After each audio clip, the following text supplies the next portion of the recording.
Lai gan pēc tās izskatās, šī faktiski nav Venēcija, kur esmu bijis pēdējās dienās.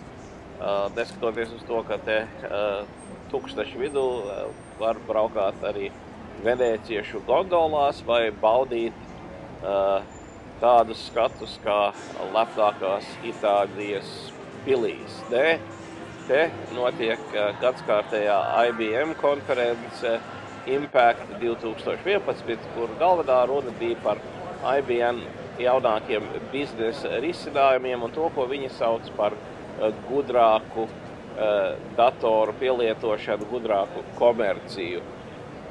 Konferencē bija pulcējušies negaidīti daudz cilvēku, galvenokārt IBM klienti, arī dažādu IBM nodaļu pārstāvi, par 8000 bija sabraukuši, lai diskutētu un klausītos dažādas prezentācijas un uzrunas par IBM galveniem jaunumiem. Viens no kuriem bija tā sauktais IBM biznesa procesa vadības rīks. Ļoti svarīgs arī varbūt Latvijas kontekstā, jo diez vai pārāk daudz Latvijas uzņēmumu zina, kādi ir viņa biznesa procesi un kas ir būtiskākie procesi, kas tiešām ienes peļņu vai rada ieņēmumus.